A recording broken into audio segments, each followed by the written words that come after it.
Welcome to MarkScheme. Reciprocal and rational functions. Everything you need made visual. Here's a question that breaks a lot of intuitions. What happens when you divide 1 by a number that's getting smaller and smaller? 1 over a tenth is 10. 1 over a hundredth is 100. 1 over a thousandth is 1,000. The smaller the bottom, the bigger the answer. It explodes toward infinity. Draw that as a graph, and you get one of the most important shapes in mathematics. The reciprocal curve 1 over x. Two separate branches, each racing off toward the axis, but never quite reaching them. Those runaway edges are called asymptotes, and by the end of this video, you'll be able to find them for any curve of this family in seconds. Here's exactly what this covers, straight from your syllabus. IB analysis and approaches. Standard level 2.8. The reciprocal function 1 over x with x not equal to 0 and its graph. Its odd symmetry and its self-inverse nature.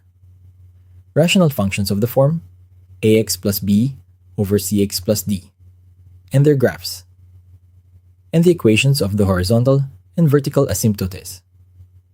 This leans on two earlier videos, the idea of an asymptote from key features and inverse functions. If either is hazy, watch those first. Let's meet the curve properly. F of x equals 1 over x. It comes in two branches, one in the top right, where x is positive, and one in the bottom left, where x is negative, because a positive over a positive is positive, and a positive over a negative is negative. There is a gap in the middle at x equals 0, and that gap is no accident. Watch a point ride the top branch. Start it close to the vertical axis. The curve is enormously tall, shooting up toward plus infinity as x approaches 0 from the right. Now let it slide outward. As x grows, the height drops fast, and the curve flattens down, creeping toward the horizontal axis, but never landing on it. It hugs both axes at once. Those two axes are its asymptotes.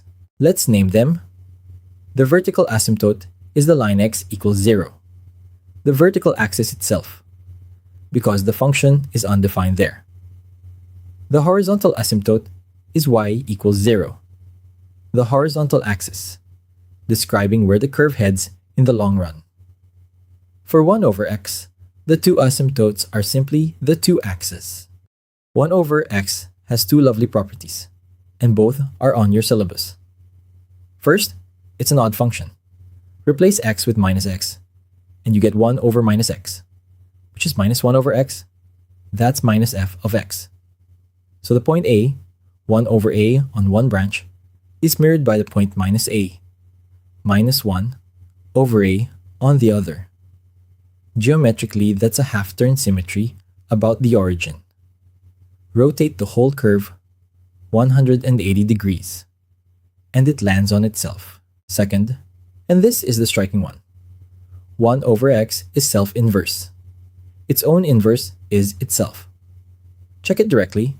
F of x means take 1 over x, then take 1 over that, and you land back on x. We met inverse functions as reflections in the line, y equals x.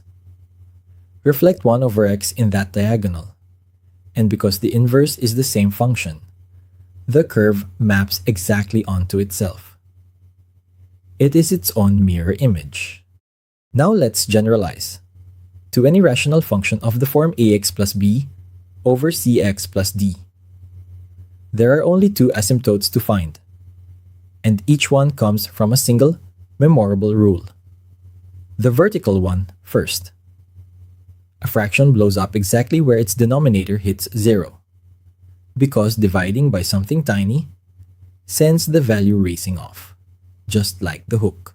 So set the denominator cx+d equal to 0 and solve.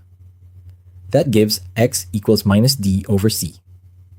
At that one x value, the function is undefined, and the curve shoots up or down beside it. That vertical line is the vertical asymptote. The rule to bank. Vertical asymptote, where the denominator equals 0. The horizontal asymptote describes the other end of the story. What height the curve settles toward as x runs far out, to the left and right. Here's the clean way to see it. Divide the top and the bottom of the fraction by x. Now the top reads a plus b over x, and the bottom reads c plus d over x. As x heads to plus or minus infinity, both of those little b over x and d over x terms shrink to nothing. What's left is simply a over c. So the curve flattens toward the line y equals a over c, the ratio of the two leading coefficients. That is the horizontal asymptote. Let's watch the two rules in action on a real rational curve. 2x plus 3 over x minus 1. Here the leading coefficients are 2 on top and 1 on the bottom, and the denominator is 0 at x equals 1. So we expect a vertical asymptote at x equals 1 and a horizontal asymptote at y equals 2 over 1. That is, y equals 2. Draw both as dashed guidelines first. The vertical wall at x equals 1 and the horizontal ceiling at y equals 2. These aren't part of the curve.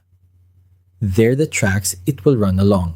Now the curve itself, drawn in two separate branches, one on each side of the vertical wall, because the function has a genuine break there.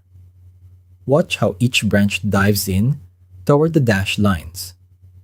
It presses up against the vertical asymptote, shooting off toward infinity, and it flattens along the horizontal one, out at the ends.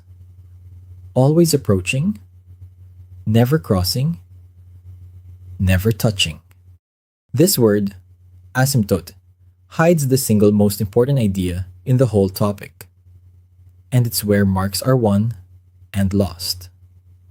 An asymptote is a line the curve approaches as closely as you like, but it never actually reaches. Watch the gap between this branch and its horizontal asymptote. As I slide outward, it shrinks and shrinks and shrinks, but it never becomes 0. The curve and the line get arbitrarily close and still stay apart forever. And there's a partner fact you must state on paper. The domain excludes the x value of the vertical asymptote. 1 over x is undefined at x equals 0. 2x plus 3 over x minus 1 is undefined at x equals 1.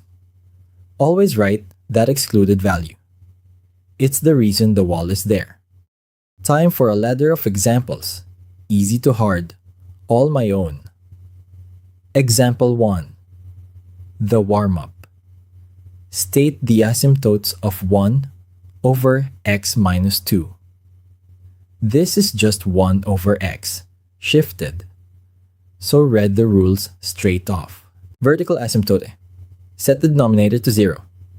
X minus 2 equals 0 gives x equals 2. Horizontal asymptote. The ratio of leading coefficients. On top, there's no x term. The leading coefficient is 0, and on the bottom it's 1. So over c is 0 over 1, which is 0.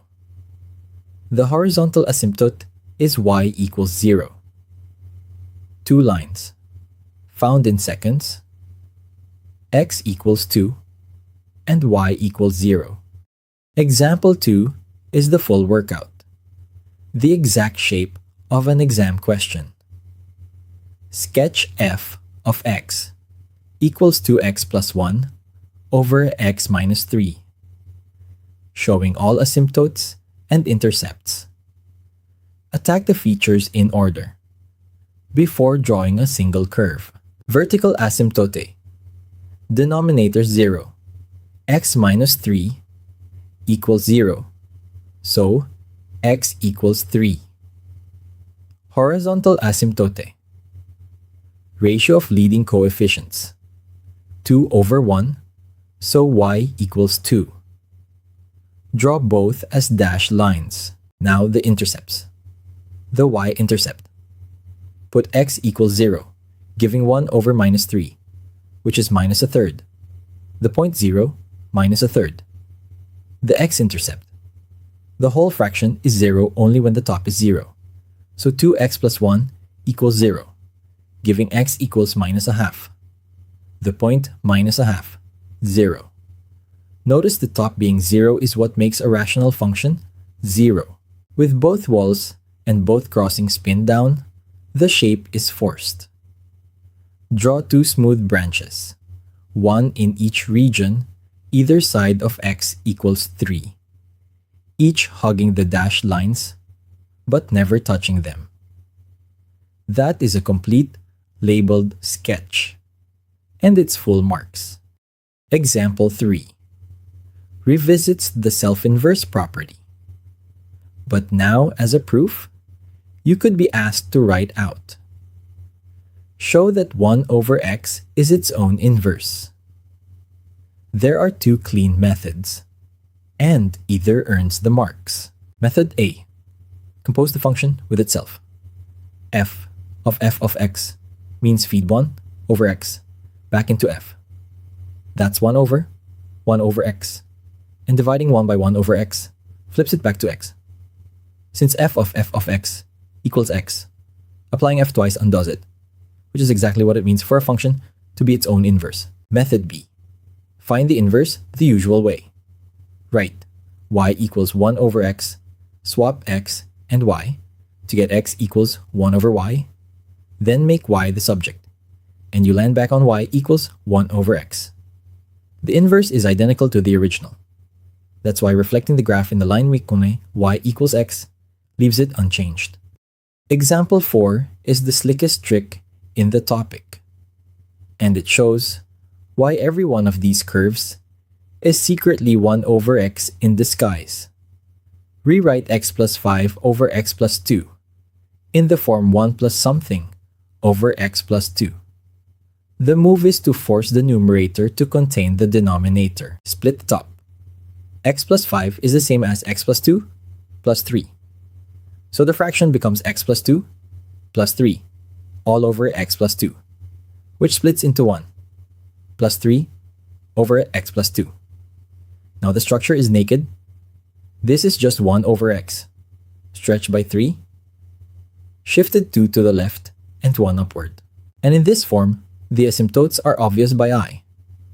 The plus 3 over x plus 2 part blows up when x plus 2 is 0. So the vertical asymptote is x equals minus 2. And that part dies away for large x, leaving the constant 1. So the horizontal asymptote is y equals 1. Exactly the ratio of leading coefficients again. Rewriting like this turns a rational function into a shifted reciprocal, and the whole graph falls out for free. Now, the exam graph other channels skip. First, bank the two rules as a single picture. For ax plus b over cx plus d, the vertical asymptote is x equals minus d over c from the denominator, and the horizontal asymptote is y equals a over c, the ratio of the leading coefficients. Those two lines are almost always worth a mark each. 3 more to lock in. The horizontal asymptote is instant. Just rid a over c of the leading coefficients. No long working. On paper 2, confirm both asymptotes on your GDC by graphing and tracing toward the wall and out to the ends. And the language examiner's reward. Say the curve approaches, but never touches, and always draw asymptotes as dashed lines, never as solid strokes that look like part of the curve.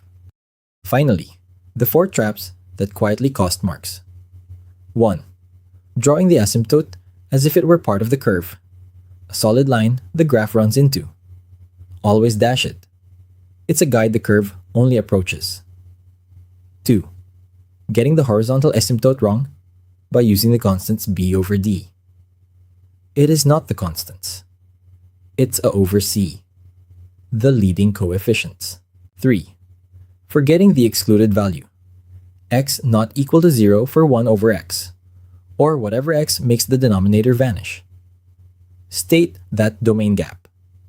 It's the reason for the vertical wall. And 4. Mixing up which part to 0. The vertical asymptote comes from the denominator equaling 0. The x-intercept comes from the numerator equaling 0. Keep those straight and rational functions. Become some of the most reliable marks on the paper. And that's SL 2.8, fully covered. The reciprocal one over x. Its two branches. Its odd symmetry and self-inverse nature. Rational functions of the form ax plus b over cx plus d. And how to pin down both asymptote. Vertical where the denominator is 0. Horizontal at the ratio of the leading coefficients. Next in the course, we meet two curves that are mirror images of each other, exponential and logarithmic functions. For more, that's markscheme.app. See you there.